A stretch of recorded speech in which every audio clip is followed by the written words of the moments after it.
जायत्या जाणांनी आमकां अमर्याद केल्या, लज केल्या, बेस्टायलां,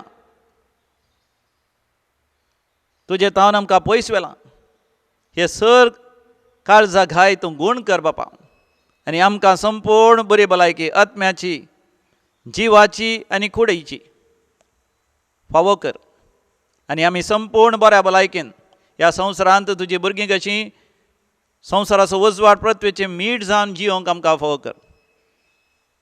तुज्या सुवार्थेक आमी साक्ष दी शंकर. हे आमी मागता तुज्या पुता आमच्या समिया जेजू क्रिस्ता वरवीं, जो खरो देव तुज्या सव्या आनी पवित्र आत्म्याच्या एकपणान जियेता आनी रासवड चलयता ससनाच्या ससनाक. आमेन. देव बरो दीस दी तुमकां समेजता. तुमी खंयसर आसल्यार तुमकां हांव म्हजे प्रणाम, नामान आनी शुभाशय हांव पाठयतां. तुमच्या पैकी थोडीं जाणां कार ड्रायव्ह करनासतात, आनी थोडीं जाणां फॅक्टरींत कंपनींत काम करनासात, आनी थोडीं जाणां ऑफिसांत बसोन आसात, आनी थोडीं जाणां घरांत कुजनांत काम करता आसतना ह्या बागेंत तोटांत काम करनासतनाय तुमी हें देवाचें उतर आयकून म्हज्या सांगता ह्या मागण्यांत भागीदार जावन आसात. तुमी खरेंच सर्गींच्या दायजांत म्हज्या सांगता भागीदार जावन आसात. समी जेजू क्रिस्त ताकाच्या सर्गींच्या त्या दायजांत ताच्या ग्रेस्तकायेतान तुमच्या हर एका गरजांत तुमकां पावोवन दी. तुमकां जें कितें गरजेचें बरी भलायकी पिडेतावन गूण जावचें. ह्या तुमच्या वेपार वयवटांत आशिर्वाद बेसांव. तुमच्या गाद्यांनी शेतांनी बरें बेळें जावचें. ह्या कुटुंबा जिवितांत दादोसकाय भुरग्यांनी बरें करून शिकून बऱ्या फुडारा पावचें. आनी भुरग्यांनी तरणाट्यांनी हर एका वायट संवयांतान वायट आकर्शण जावन अलग जावन पवित्र भाग्यवंत खालतें सादें बोळें देवाक मानवचें आनी कुटुंबाक आशिर्वादीत करचें असली बरी जिणी जिवंक फाव जावचें. हें सगळें देव तुमकां तुमच्या वैयक्तीक जिवितांत, कुटुंबांत आनी तुमच्या वेपार वयवटांत आनी तुमच्या सामाजीक जिवितांत देव तुमकां फावो करून दी म्हूण मागता. तुमी सगळीं बरीं आसात न्हू? तर म्हाका देवाचें उतर आमी आयकुया. कित्याक आमकां आंतरीक बरी भलायकी दिवचें हें देवाचें उतर आमकां मेळटा लुकाच्या वांजेलांत 20 आनी 4 अवसरांत 13व्या वळीरता. Gospel of Saint Luke chapter 24 verse 13 onwards. हांगासर आमी वाचता दोग जण शिस जेरुसलेमांतावन एमावसाच्या वाटेर आसले. जेरुसलेमांत इस्रायलाचें देवांचें अधीक वर्तें देवाळ आसलें. आनी हें देवाळ सगळ्या संवसाराचो महान देवाळ, देवाच्या हजरपणाचो संकेत जावन आसा. हर एकलो सगळ्या संवसारार तावन जेरुसलेमाक वचोंक आशेता. आनी विशेश जावन जुदेयाचो लोक, गालिलियाचो लोक जेरुसलेमाक वचोंक आशेतालो. सोमी जेजूय जेरुसलेमाक वता आसतना ताजे शिस आनी ताजे सगळे पाटलावदार ताचे सांगाता जेरुसलेमाक वतात. आनी थंयसर सोमी जेजू आपलें राज्य स्थापन करतलो. रोमाघरांक धांवडयतलो, रोमाच्या अधिकाऱ्यांक आनी रोमाच्या सर शिपायांक. आनी इस्रायल ताचें राज्य स्थापन जातलें म्हणून ताच्या फाटलावदारांनी चिंतलें. पूण थंयसर जेरुसलेमांत आसता आसतना फारिजेव, शास्त्री, मतभारी, अधिकारी, श्रेश्ठ याजक आनी हेर याजक सयत समिया जेजूच्या विरोध वावुरतात. ते ताका लगाड काडूंक मान्य करतात, येवजण करतात आनी ताका घातान गेसमानी मळ्यांत मागणें करता आसतना धरतात. आनी ताका परकी रायाचो चक्रवर्तीचो अधिकारी जावन आसल्या पोन्स पिलाताच्या हातीन दितात आनी तो ताका मरणाचें फर्माण दिता. आनी तितल्यार ताजे शिस आपोस्तल सगळे भियान धांवन वेतात. जाल्यार पयस जावन ते जाणा जातात त्या कालवार पर्वताचेर गोलगोत्ता म्हणल्या जाग्यार समिया जेजू खुर्सायलो. 3 वरां पर्यंत वळवळ्ळ्या उपरांत आपल्या आवय माये मुखांत आये समकार सांगातास आपल्या मोगाचे शिसा झुजे समकार आनी हेर स्त्रियो आनी लोकां समकार ताणें प्राण केलो.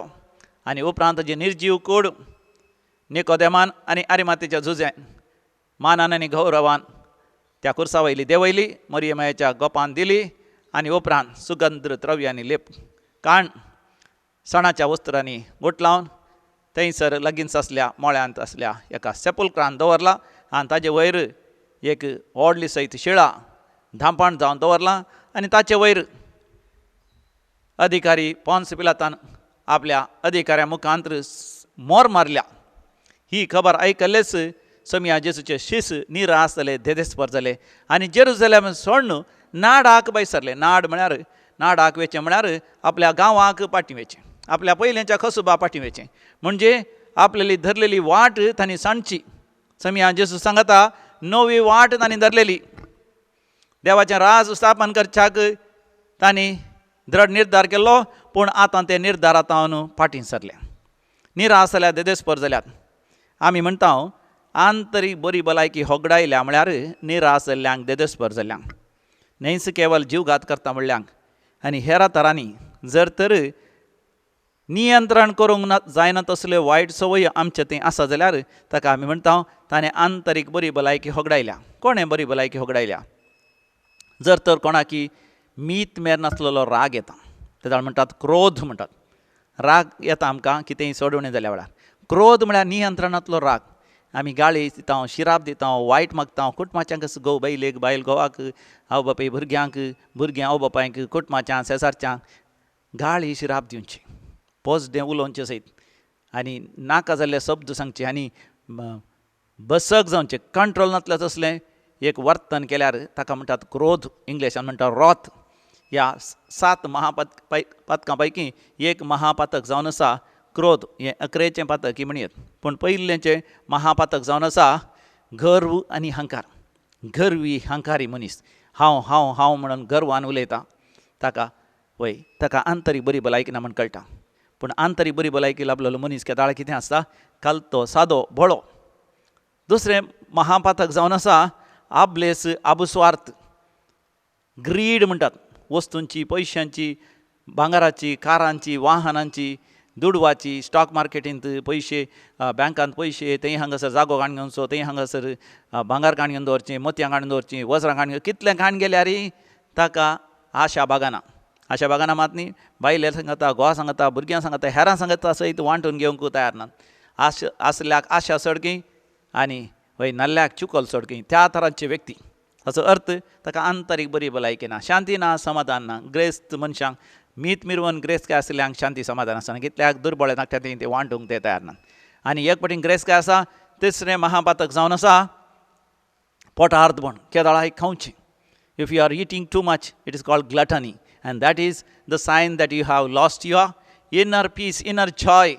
तुका उपरांत शांती समाधान खाणांत जेवणांत पिवण्यांत मात्र लेखावरतें पियोवचें बेबदेपणी तातूंत येता आनी उपरांत आसा थंयसर चवथें जावन आसा एक पटीन पोट भरलें ताजे उपरांत रक्तमासाच्यो वोंदवण्यो मीत मिरवून जर तर गर्व हंकार आबलेस आनी हे पोटार्दपण आसल्यार चवथें महापातक काम आतुराय लास्ट म्हणटात व्याभिचार अनिश्कळपण पोसडेपण केदाळे रक्तमासाच्या वोंदवण्याच चिंताप तांचें उतवणें पोसडें तांचें चिंता पोसडें तांची बोगणां पोसडीं तांचे संबंद पोसडें तांणी पळोवचें पोसडें आनी जिवीतच पोसडें जाता तांकां निश्कळपण पवित्रपण भाग्यवंत म्हण कितें म्हण समजना आनी तें तांकां नाकास नाका आनी आतां 5वें जावन आसा आळसाय विशेश तरान आळसाय केदाळे न्हिदोन आसचें जेमेन आसचें काम सारकें करचें ना वेपार वैभट सारको करचो ना आनी जिवीतच नाका म्हण जावचें आनी विक्रेक जीवघात करची सयत आशा ह्या हेरांक फटोवचें हेरांक मोस करचो हेरांक दोगो दिवचो हेरांक जोडलेलें आपणावचें सोरचें हें हातूंय आसा आळसायन आनी 6वें जावन आसा मोसोर हेरांनी ग्रेस्त जाल्लें पळोवंक जायना हेरांची तालेंतां पळोवंक जायना हेरांनी बरें उलयल्लें पळोवंक जायना थोडीं जाणां आसात सरमाव आयकल्या उपरांत बरो जालो सरमाव म्हणच्या बदलाक हें केदाळां आयका आनी तूं आयकून कालें फायदो आसा बेश्टें म्हाका न्हीद आयली म्हळ्यार हेरांक निरुत्साह करचो बेजार हाडची तूं जें कालें एक्टींग कांय बरें ना ताजें बरें बरें एक्टींग हांवें पळयलां ताचें कांय बरें ना तशें मोसोर हेरांच्या मोसरा वरवीं हेरांक निरुत्साह दिता जाल्यार त्या मनशाक कितें जालां आंतरीक बरी भलायकी ना आनी 11चें हांवें पयलें सांगलां तें जावन आसा क्रोध ही 7 महापातकां ही आंतरीक बरी भलायकी नातल्या व्यक्ती थंय आमी पळयता आतां आंतरीक बरी भलायकी मेळाची जाल्यार पळय हे दोग सीस एमावसचे वाटेर आसात ताचो अर्थ एमावसचे वाटेर आसात म्हळ्यार देवाच्या हाजरपणांत हांव ते पयस सरोन आसात पयलेंच्या सालीक पयलेंच्या जिवितांत ते फाटीं वचोन आसात म्हळ्यार तांकां देवान दिल्लें तें मिसांव देवान दिल्लें तें काम वावर ते सण ते एका काले दिशानांतल्या व्यक्ती बरें ते जिवन आसात देखून आमच्या जिवितांत आंतरीक बरी भलायकी होगडावंक प्रमुख कारण जावन आसा आमी देवाचें हाजरपण सोडवेचें जेन्ना आदाम आनी येव येदानाच्या बागेंत आसतना देवाच्या हाजरपणांत आसलीं तेन्ना तांकां आंतरीक बरी भलायकी आसली. देवाचो अनुभव तांकां जातालो, देव तांच्या लागीं उलयतालो, ती देवा लागीं उलयताली. पूण जेन्ना तांच्या आध्यात्मीक जिवितांत तांणी एक रजा काडली, देखून हांवें म्हणचें there is no holiday in your spiritual life. आध्यात्मीक जिवितांत मोगाच्यान उडासरा खंयसरय रजा ना, नो हॉलिडे. आमकां ह्या जाकांक मोगाच्यान हॉलिडे म्हणलें ना, नो हॉलिडे.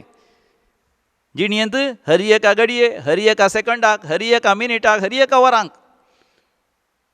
एका दिसाक 20 आनी 4 वरां असल्यार 24 वरां आनी इंटू 7 7 दिसी, 6 दीस न्ही 7 दिसी आनी 365 days. अधिक वर्षा in the leap year there are 366 days, 360 आनी 6 दिसी. 24 इंटू 7 इंटू 366 days इंटू आमच्या जिविताच्या अवधी पर्यंत आमी समया सांगता जियेसे. जियेना जाल्यार कितें जाता, आमी देवसरा सांगता, सैताना सांगता, संवाद करता. आदाम आनी येवेन केल्ल्या बरी आनी केल्लेंच देवाचें हाजरपण वगडायलें. देखून तांणी पातक केलें. जें कितें देवान करूं नजो म्हणलें तें केलें. देवाक अविधेय जाली आनी उपरांत तांच्या दोळ्यांच्या फुसलोणेक ती वळख जाली. म्हणजे रक्तमासाच्या वनवण्याक वळख जाली. तांकां खावंक तें फळ बरें दिसलें. केल्यार तांकां ती देवाप्रास वर्ती जाता म्हूण तांणी चिंतलें. म्हणजे सगळीं पातकां तातूंत आयलीं. गर्व, आबलेस, पोटार्थपण, कामातराय, आळसाय, मोसर, क्रोध. उपरांत आदाम आनी येवेन झगडोन पडचें. देवान तांकां विचारलें, आदाम खंय आसाय, येव खंय आसाय, कितें केलें तुवें म्हणटा आसतना आदामान म्हळें येव कारण, येवेन म्हळें तो सोरोप कारण. अशें ती थंयसर झगडोन पडली. अशें देवाच्या हाजरपणांत पयस केल्लेंच तांचें काळीज तांणी पापसून घेतलें. आतां जेरुसलेमाच्या वाटेर थावन पयस वचून आसात हे 2 जाण शिस. समी जेजू तांकां लागीं सरता. देवाचें उतर म्हणटा, पापसल्ल्या काळजाच्यांक देव लागींच आसा आनी तांकां तो बुजयता. किर्तन 30 आनी 4 18 बिबोळ. साम चॅप्टर 34 वर्स 18. किर्तन 140 आनी 7 तिसरी वोळ. साम 147 वर्स 3. पापसल्ल्या काळजांक देव बरी करता, तांचे घाय तो बांदता. दैविक रेतेर मंदिराक मोगाच्यान हरी एका हप्त्याच्या रेतेरीक हांगासर येतात. म्हयन्यांत 2 कोंगणी रेतेरी आसात. पयल्या आयतारा आनी तिसऱ्या आयतारा. पयल्या आयतारा सांजेर 6 वरार आयल्यार ब्रेस्तारा दीस 2 पर्यंत आसता. आनी हरी एका रेतेरींत आंतरीक बरी भलायक आसा. आंतरीक बऱ्या भलायकीची विशेष रेतेर, हे स्पेशल इनर हिलिंग रिट्रीट आनी डेलिव्हरन्स रिट्रीट आसा. आनी तो आंतरीक बऱ्या भलायकी वेळार आंतरीक बरी भलायकी म्हणटा. आमकां हर एकल्यांक आंतरीक बरी भलायकीची गरज आसा. कित्याक आमच्या जिवितांत ती 7 महापातकां जर तर आमकां ते वडण्यो आनी ताळण्यो, वनवण्यो जर तर आमकां नियंत्रण करूंक जायना जाल्यार आमकां आंतरीक बरी भलायकी ना. म्हणून आंतरीक बरी भलायकी वेळार देव आमकां आंतरीक बरी भलायकी दिता. कशें ह्या मावसच्या वाटेर आसल्या शिसान सांगता जेजू सांगता मेळ्ळो आनी तांकां तांचे लागीं उलोवंक लागलो आनी तांचे लागीं विचारूंक लागलो, कसल्या संगती विशयान तुमी उलोवन आसात की म्हणून. म्हाका जेन्ना आंतरीक बरी भलायकी नासल्या मनशा कडेन तुमी उलया, त्या दाळा तुमकां कळटा ताका आंतरीक बरी भलायकी ना म्हूण कशी कळटा. ते उदास आसतात, निराश आसतात, कंतिश्ट आसात आनी जायते रितीन ते पुरपुरून आसतात. आनी हे 2 जाण शिशी एमावसच्या वाटेर आसले ते पुरपुरून आसात. आमी चिंतले एक आनी घडलेले एक. नाजरेच्या जेजू थंय आमी दवरलो बरोसो एक, पूण घडलें दुसरेंच आनी ताणें केल्लेंय दुसरें. सांगातास त्या फारिजेवांनी, त्या शास्त्र्यांनी, त्या अधिकाऱ्यांनी आनी त्या याजकांनी केल्लेंच दुसरें. अशें ती उलोवन आसले, बेजाराय नासले, जिवीतच नाका म्हणून ते उदास आसले. पूण जेजू तांकां सवकास पवित्र पुस्तक विवर्शिता. पवित्र पुस्तक विवर्सून तांकां सांगता, तांचे लागीं उलयता. आनी त्या वेळार त्या एमावसच्या वाटेर आसल्या शिसांच्या काळजांत जळलेल्या बरी जातलें. कितेंय तांकां भोगतलें, वा वय एक वर्तो व्यक्ती देवूच ताच्या मुखांत उलोवन आसा म्हूण तांकां भोगलें. आनी उपरांत तांच्या घरा गेल्या उपरांत घरा लागीं पावता म्हणटा आसतना समी जेजू मुखार वेता अशें ताणें केलें. पूण तितल्यार तांणी म्हळें, आतां सांज जाली, रात जाली, तूं आमच्या सांगाता राव. वय तांणी समयान जेजूक तांच्या घरा आपोवन व्हेल्ल्यान तांकां आंतरीक बरी भलायकी लाभली. आमच्या सांगाता राव समयान जेजू. म्हाका जेन्ना आंतरीक बरी भलायकी मेळच्याक एक अपुर्बेचें विधान, एक अपुर्बेचें मागणें जावन आसा. आमच्या सांगाता राव समयान जेजू. पळया तुमी तुमच्या तुमकां जर तर आंतरीक बरी भलायकी नासल्या तुमच्या मतींत आनी काळजां चिंतना कसली द्वेशाची, रागाची, हग्याची, बेजारायाची, निरासपणाची, देदस्प्रमाणाची, ह्या वायट वडण्याची जावंक पुरो सोरो पिवची, खेदाळ सोरो पिवचो, कसो पिवचो, बिडी सिगरेट वडची, खेदाळ वडची, परतून परतून तेच वडणी, ह्या वायट करणी करची, ते वायट पळोवंक, ह्या वायट सांगात, केदाळा तें फोन करचें, केदाळा ते SMS धाडच्यो घेवचे आनी केदाळा तें बरोवचें आनी खंयच त्या जाग्याक वयचें कोंब्याकाटाक जुगारीक पयशे खेळचे, ती वडणीच वडणी बरो नासता. बरं तर तुम जेसूक आपयताय, येस आमी जेसू राव मातशें सांगता. जर तर दीस आनी रात तुज्या मतीन देवाचींच उतरां आसात, दीस आनी रात तुज्या काळजांत जेसूचींच उतरां आसात, जेजूचो अनुभव आसा, जेजूचें दर्शन आसा, जेजूचें मुखामळ आसा, जेजूची दैवी काकूत आसा, तो सवकास तुका बुजयता, तुका धैर्य दिता, तुजी दुकां पसून काडटा आनी तुज्या जिवितांत एक नवो फुडार, नवो बरवसो, नवी दिशा तुज्या जिवितांत तो दाखयता. आनी तांच्या घरा जेसू रावलो मात न्ही, ते जेवण ताका दिता आसतना तो पयलीं कितें करता, तो थंयसर मागणें करता, देवाक अर्घ आनी उगलाब दिता आनी उंडो मोडटा आनी तांकां दिता. तितल्यार तांचे दोळे उक्ते जाले. म्हणजे ताणें येवकरिस्त थंयसर भेटयलो, मिसाचें बलिदान थंयसर भेटयलें. मिसाचें बलिदान जावन आसा आमकां आंतरीक बरी भलायकी मेळोंक मोगाचें एक वर्तें विधान. पूण आमी सदां मिसाचें बलिदान भेटयता पळय त्या रितीन न्ही, आनी खंयच्या रितीन आतां मोगाचें न्हू, आंतरीक बरें भलायकी मेळची थोडी हंतां, थोडी लेवल्स, थोडी ती विधानां हांव तुमकां वेगळीं सांगता. पयलें जावन आसा we get back into the presence of God. सोम्याच्या हाजरपणांत आमी प्रवेश जावचे. Jehovah Rapha, Jehovah God the healer म्हणून आमी स्विकार करचे. आमी सोम्याच्या हाजरपणांत वयचे. आमच्या सांगाता राव सोम्या जेजू, जेजू ये म्हज्या सांगाता, ये म्हज्या काळजांत ये. म्हाका म्हज्या फाटल्या जिवितांत कितें सगळ कोडू अनुभव आसात, दुखाचे अनुभव आसात, बेजाऱ्याचे अनुभव आसात, अवमर्यादेचे आनी अपमानाचे अनुभव आसात, हे सगळे गूण कर सोम्या जेजू. जेजू कडेन माग आनी तेन्ना जेजू तुका गूण करता. दुसरें, देवाचें उतर. तुज्या फाटल्या जिवितांत जें कितें घडलां ताका सगळ्यान देवाचें उतर लागू कर. Apply the word of God to your past life. रोमाकारां बरयलें पत्र 8:20 आनी 8 म्हणटा, रोमन्स चॅप्टर 8:28. जो कोण देवाचो मोग करता, कोणाचो देव मोग करता, ताच्या जिवितांत सकळ संगती देव ताच्या बऱ्या पडाशें करता. तुज्या जिवितांत जें कितें घडलां सगळें देव तुज्या बऱ्याक म्हणून पडाशें करता. तुका आज तावन एक नवो व्यक्ती करता. पयलें जाल्लें घडिता सगळें तुज्या जिवितांत तुका व्हरतो महान करच्या खातीर. चिंती नाका, ऑगस्टिनाच्या जिवितांत 32 वर्सां पर्यंत ताणें कितलीं वायट कामां केलीं, कोडूं कामां केलीं. ताणें ताच्या आवय बापायचें जगणें झूज पळयलें, बापायचें नास्तीकपण आनी बापायचें वायट पसडेपण ताणें पळयलें. सासूमायन ताच्या आवयक कश्टूंचें ताणें पळयलें. ताच्या आवयच्या सासूमायन म्हणजे ताच्या व्हडली मायन ताच्या मम्मीक कश्टूंचें, मनिका कश्टूंचें ताणें पळयलें. आनी ते वरवीं ताचें पापसरलें खाळी जावन आसलें देखून वायट वाटेन तो गेलो. पूण 32 वर्सां उपरांत ताणें देवाचें उतर स्पश्ट तरान स्विकार केलें. होय, हें सगळें देवान म्हज्या बऱ्यापण काडलां. कोरिंथकारां बरयलें दुसरें पत्र 4:15 2 Corinthians chapter 4:15. हें सगळें तुमच्या बऱ्याक म्हूण मांडून हाडलां. म्हाका तितलें सुलाभ ना. कश्टां वेळा, दुखांच्या वेळा हालेलुया प्रेज द लॉर्ड म्हणून सांगूंक सुलाभ ना.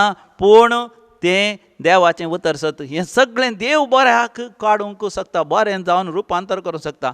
देखून देवाक तुज्या जिवितांत आपोवचें, देवाचें उतर ताका लागू करचें. आनी तिसरें, येसूचें आमलीक रगत तुज्या फाटल्या जिविताचेर शिंपडावचें. आमी आंतरीक बरी भलायकी भोवपय सक्रांच्या आराधना वेळा करता. कित्याक you get into a great mood, great atmosphere, great ambience, great situation. आनी भोवपय सक्रांच्या आराधना करता, अर्घ आनी होगलाब दितना देवाच्या हाजरपणांत आसता. थंयसर आमी आमच्या फाटल्या जिविताचो उडास करचो, ल्हानपणाच्या जिविताचो, आमच्या पुर्वजांचो, जेजूच्या आमलीक रगत वचून शेणावचें पुर्वजांचेर. पुर्वजाच्या पातकाच्या शिरापातावन आमकां सुटका मेळटा. आवय बापायचेर शिंपडावचो, भाव भयणीचेर, आमच्या ल्हानपणाच्या दिसाचेर खंय आमी गेल्ल्या, कितें कितें केल्या थंयसर जेजूचें आमलीक रगत आमी शेणावचें.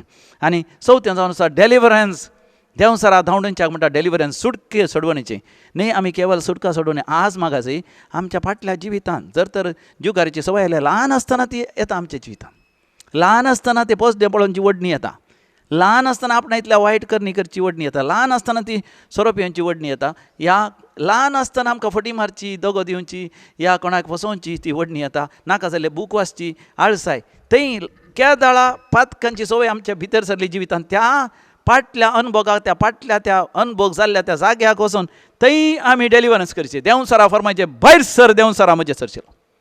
हाका म्हणटात आंतरीक बरी भलायकी. आनी 5वें जावन आसा पवित्र आत्म्या स्वागत करचो. वय पवित्र आत्मा जावन आसा उजो, आनी पवित्र आत्मा जावन आसा उदक. म्हणजे उजो म्हळ्यार सगळें भस्मिता. कितें भस्मन घालता? वायट मात भस्मिता, बरें तो भस्म ना. तर आमच्या फाटल्या जिवितांत कितें वायट आसा तें बसपून घालचें. राग, मोसोर, हगे, जिद्द, नाबकसाणें, ह्या स्वार्थ बसपूचो. कितें दवरिचें? मोग, शांती, समाधान, भक्तीपण, देवभिरांत, देवाचें उतर वाचचें, माया मोग आनी बरें वेपार वेवट करचो, बरें बेळें करचें, काम करचें, सुडसुडाई, तरणाटपण, हें बरें. देणी, तालेंतां, पवित्र आत्म्याचें सगत आमचें तें वाडोवचें. आनी सवें जावन आसा फोकस ऑन मिशन. आमच्या मिसांवाचेर आमी आमचें मन केंद्रीकृत करचें. त्या एमावसच्या वाटेर आसल्या शिसांक आंतरीक बरी भलायकी मेळ्ळी म्हण आमकां कळ्ळें. कशें? ताणें जेजून उंडो मरता आसतना ताचे दोळे उक्ते जाले. तितल्या जेजू थंयसर नपय जालो. म्हणजे जेजू नपय जालो तांचे तान पयस रोंग न्ही, बगार तांच्या काळजांत रावलो. पळया, तांच्या मुखार आसलो जेजू नपय जालो, तांच्या काळजांत येवन रावलो. वाव, कितलो संतोष! बरो नोम तांच्या बापान संतोष, बरो नोम तांच्या बापान शांती, समाधान, आंतरीक बरी भलायकी म्हळ्यार तेंच मोगाचें शांती, समाधान, उल्हास, उमेद. देवान दिल्लें मिसांव हांवें जारी करी जाय. देवान दिल्लें मिसांव तांकां कळ्ळें. तांणी जेरुसलेमा पाटी वचत, जेरुसलेमांतल्यान पयस सरचें न्ही, जेरुसलेम घेवन वचचें सगळ्या संवसाराक. खंय गेल्यार मोगाचें आमी इस्रायल वचचें म्हण सांगचें न्ही. हांवें सांगचें हांव हांगासर आसल्यार जेरुसलेम म्हज्या भितर आसा जाय. इस्रायल म्हळ्यार देवाचो पवित्र जागो म्हज्या काळजा भितर आसा जाय. म्हज्या कुडींत खंयसर हांव रावतां तो जागो पवित्र जाय. तांणी जेरुसलेमा पाटी वचचें. ते जेरुसलेमा पाटी गेले. सगळ्या हेरा शिसांक तांणी सांगून सुरू केलें, आमकां जेजू मेळ्ळो. वय म्हजो जेजू मेळ्ळो, आमचो जेजू आमकां मेळ्ळो. ताणें आमकां आंतरीक बरी भलायकी दिली. आनी आमी निराश ना, आनी आमी देदेस्पर ना, आनी आमच्या पयल्यांच्या कासुबाक ती मासली धरूंक या कितें करूं आमी वचना, बगार सुवार्थ बरगड करूंक येता. वय समी जेजू खरोच सुजीवन जाला. मोगाचें आमची भूक तानस बदलता. आंतरीक बरी भलायकी म्हळ्यार आमची भूक आनी तान बदलची. जेजू कितें म्हणटा? जोहांच्या वांजेलान 6व्या वसरान 35व्या वेळेर, जॉन चॅप्टर 6:35, हांवूच सर्गींत हांव देवान आयिल्लो जिवो उंडो. जो कोण म्हजे सरशी येता तो केदींच भुकेवंसना. जो कोण म्हाका सत मानता तो केदींच तानेवंसना. ह्या संवसारांत मोगाचें जायत्या तरांची भूक आसता आमकां न्ही. कसली भूक आसता? वय त्या यामासच्या वाटेर आसल्या शिसांबरी तांकां मसली बगची, इल्ले पयशे घरचे, खाण जेवण, ह्या संवसारी जिवीत. पूण जेजू सांगत आसतना आमी जेरुसलेमा वचचें, आमी पवित्र आत्म्यान भरचें आनी सुवार्थ बरगड करचें सगळ्या संवसाराक. समी जेजू येता आसतना आमची भूक तो थांबयता, संवसारी भूक थांबयता आनी सर्गींची भूक आमचे थंय घालता. आध्यात्मीक शक्तीची भूक, सुवार्थ बरगड करची भूक, हेरांकी देवा लागीं हाडची भूक, हेरांकी दैवीक रेतर मंदिरा व्हरी जाय. हांवें हेरांनी रेतेर करिशें करी जाय. आमच्या कुटुंबांत हरी एकल्यानी बाच्या विजोडी जाय. आमी माया मोगान जी आमच्या कुटुंबाच्या खंयच्या संद्यान वायटांत खोटेपणान नालिसायन आपलो आत्मो नाश करून घेवन वचो. म्हाका येवची तान, तुका येवची तान. हांवें केदाळे मागण्यान देवाचो अनुभव जोडी जाय. हो मे म्हयनो जाल्यार ह्या म्हयन्यांत हरी एका दिसा हांवें कोंतासो तेर्स करी जाय. मरियमायेक लागीं सरचें. मरियमायेक सांगता, सांता भक्तांक सांगता, आंज बडयान सांगता, हांवें चड आनी चड सर्गींच्या राज्याक हांवें लागीं जायचें. असले एक तान येवच्या म्हयन्यांत जून म्हयनो जाल्यार ह्या म्हयन्यांत जेजूच्या भोव पवित्र काळजाचें भक्तीपणान आचरचें, जेजूच्या काळजा लागीं जायचें. हो जुलय म्हयनो जाल्यार मरियाच्या खातावेण काळजा समर्पिल्लो म्हयनो, हांवें मरियमाच्या खातावेण काळजाक लागीं सरचें. अशें आंतरीक बरी भलायकी आमी जोडिल्ल्या वेळार मोगाचें आमी आमच्या कुटुंबाक एक आशिर्वाद जाता, बेसांव जाता. आमी आमच्या कुटुंबाच्या हर एका सांद्यांक मोगाचें देवाच्या मोगान आरावंदन तांच्या सांगाता मेळोन आपुर्बेचें कुटुंब जियोंक आमकां साध्य जाता. तर मोगाचें आमी दोळे धांपया आनी नियाळ करया. बोमगळा सर्गींच्या बापा, आमी पापसल्ल्या काळजाची जावन आसा. तुज्या पुता जेजू क्रिस्त थंय Jehovah Rapha, God the healer, आमकां गूण कर. आमी पापसल्ली काळजाची जावन आसतना आमी हेरांक जायते जाणां आमी पावसिलां, आमी दुखयलां, आमीच वायट जिणी जियेल्या, आमीच निराश देदेस्पर जावन जियेल्या. बापा, तुज्या पुता जेजू क्रिस्त थंय भरोन ओमतोच्या बापान जिवीत आमकां दी. बापा गूण कर. बापा आमचें काळीज गूण कर, आमचें मन गूण कर, आमचें आंतरीक अस्तित्व गूण कर, आमचो आत्मो आनी आमचो जीव गूण कर. बापा बरो कर. बापा बापा तुज्या भुरग्यां बरी ह्या संवसारांत जियोंक संपूर्ण आंतरीक बरी भलायकी आमकां दी. बापा बरोन ओमतोच्या बापान संतोष आनी आनंद आनी शांती आनी तुजो दैवीक मोग आमच्या काळजांत घाल. दैवीक या दिव्य वाणी लायव्ह मागण्याच्या कार्यक्रमाच्या सर विक्षकांचेर आशिर्वाद घाल. बापा जे गरजो घेवन आयल्यान त्या सर गरजांनी तूं तांकां पाव. बापा आनी विशेश जावन दुखेस्तांची दुखां पसून काड. बापा जायत्या दारान ती पापसल्ले काळजांची दुखेस्त आसात, खंतीन आसात, बेजारायन आसात. तांच्या जिवितांत दुखस दूख, खंतस खंत, बेजारायस बेजाराय, तिरास्कारस तिरास्कार, निराश आनी देजेस्पर म्हणून तांच्या जिवितांत तांणी अनुभव केला. बापा आज तांकां आंतरीक बरी भलायकी दी. बापा तांकां बरें कर म्हण तुजे लागीं आमी परतून मागता. बापा